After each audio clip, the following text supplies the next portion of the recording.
2 days after violent youth-led demonstrations and arson rocked Nepal, killing at least 30 and injuring over 1,000 people, an eerie calm prevails amid a hunt for Nepal's next leader.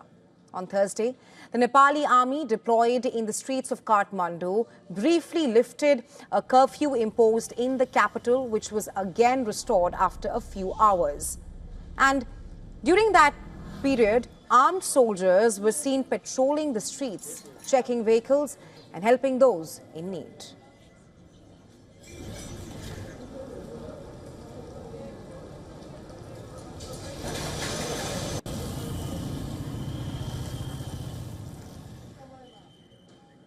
In an urgent appeal, Nepal's president has now urged countrymen to exercise patience and restraint. He has also appealed to all parties in Nepal to have faith in the institution for a solution to the leadership crisis and also extend their cooperation in preserving peace and order in the country.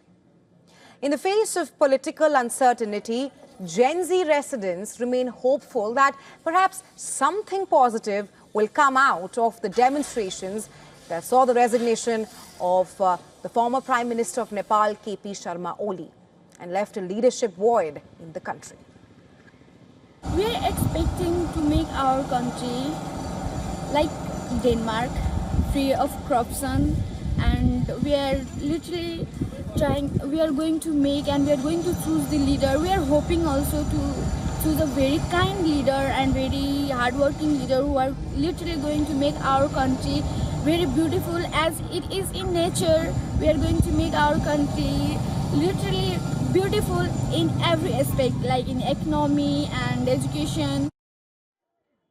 Representatives of the demonstrators met with military officials at the army headquarters in Kathmandu earlier to discuss a transitional leader in Nepal.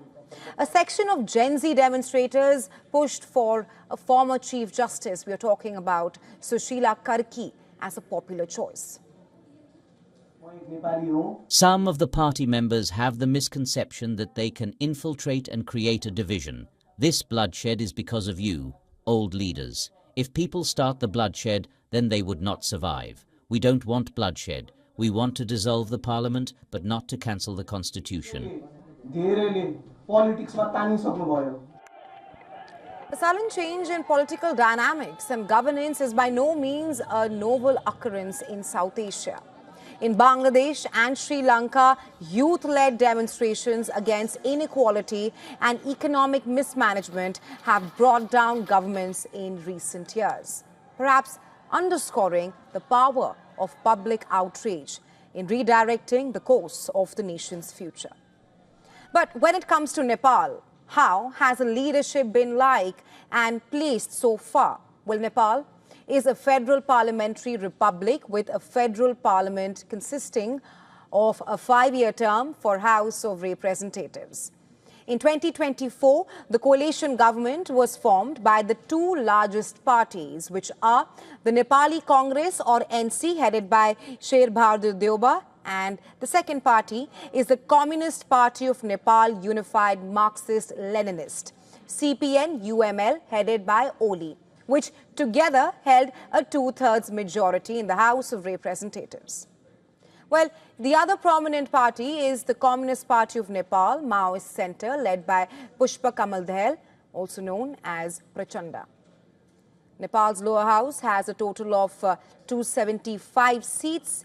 89 belong to NC members, whereas 78 seats belong to the CPN-UML, with the NC holding the majority of seats in the House of Representatives.